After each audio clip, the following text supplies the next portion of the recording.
I'm Stefan Kesting. This is Rob Bernacki. Today, the Berimbolo with no gi. We're going to show you first with the gi, which is why I'm in my 10th planet get up here. I left my ankle guards at home, I'm sorry. But we'll have to adapt and overcome. Is that okay? As long as you smoked a bowl before we filmed, we'll be okay. Yeah, maybe in the next video. Okay, so what's the difference doing the Berimbolo in the gi and not the gi?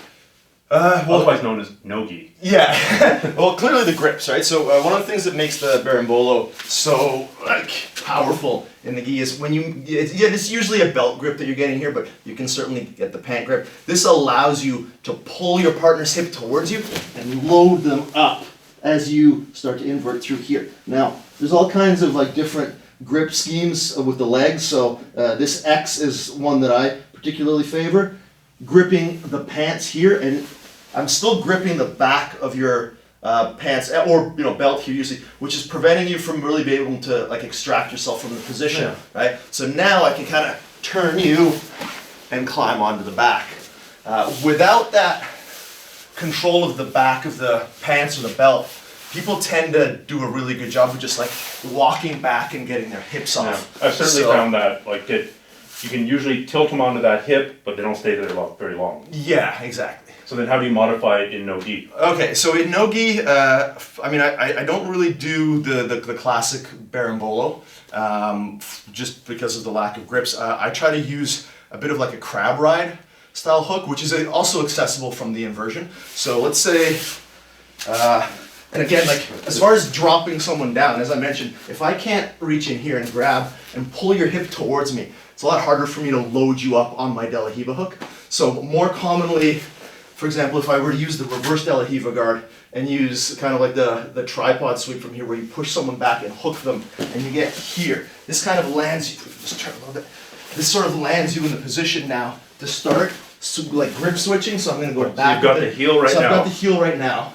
And kind of this leg hook. Yeah, exactly. So this is denying you base, preventing you from being able to perform your technical stand-up, and so is this. So now I'm going to go behind the knee with my left hand, but this still doesn't give me enough connection or attachment to you, so I'm going to double up on it. So now if you try to pull your leg out, we're fairly attached. Exactly. Now I'm going to perform my inversion, and this hand that was over the knee is going to start to transfer to the hip as I bring my shin into the bend of your knee. So you've got one hand. I've got one hand at the hip, and then usually I'll even be underhooking this, because I often land here, frankly, out of the mantis guard, which is just a topic for another day. So this is where we are going to launch our attack from. Is I'm going to have my shin underneath the bend of your knee. And now if you're posting up like this, then I'm going to be able to reach in behind. So I'm taking the leg that's hooking, I'm reaching behind your knee pit, and I'm going to use this for two purposes. One is I'm actually trying to invert. But if you start pushing yourself forward, then I can just slide you over and send this hook in, which you really shouldn't be trying to push yourself forward. Right. Generally speaking, you should be flat on your back and trying to get back. Yeah, exactly. So let's just replicate this position. So I land myself here, and now you're flat on your back. Yeah, exactly. So now I can start to invert. As I invert, I place my shin in the bend of your knee with my foot hooking on the inside of your shin and your calf muscle. So this is one of those things that it looks fake when you do this, just like on video, you kind of have to feel it. But the amount of pressure that I've got to move you with that hook is actually substantial. Yeah, that leg doesn't feel like it's going anywhere. Yeah. Without actually doing a whole lot of work. Exactly. It looks cosmetic, but it's actually in there pretty good.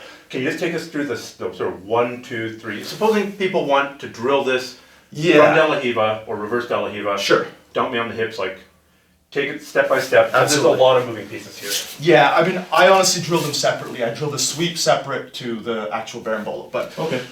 The mechanism of the sweep, first off, just a couple things. Be really wary of sticking your foot too far in here just because of the ischema lock, exactly.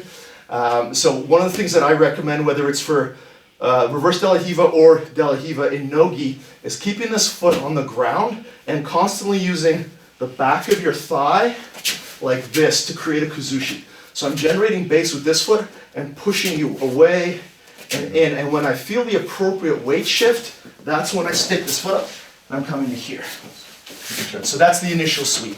Create a kuzushi, block the back leg, and step on your partner's hip to shift their center of gravity behind their ability to base. So this is not that dissimilar position that what you would end up in the traditional De La Riva. Or reverse De La Riva in this case, yeah.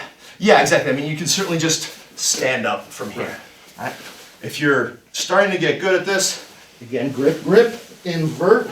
My shin that was in the reverse De La Riva is going to transfer behind the knee as I attempt to fold the leg over my shin and keep this hook.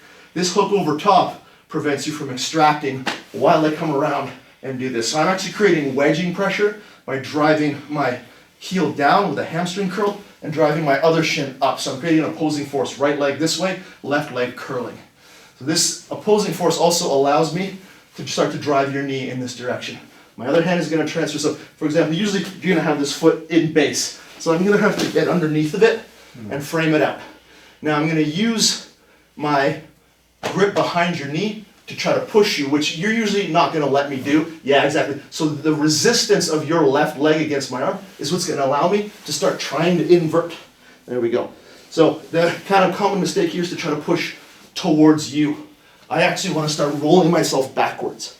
That allows me to step on your leg and create this hook, which allows me to now start to climb the back. So you have to be going into like a backwards roll to initiate this movement.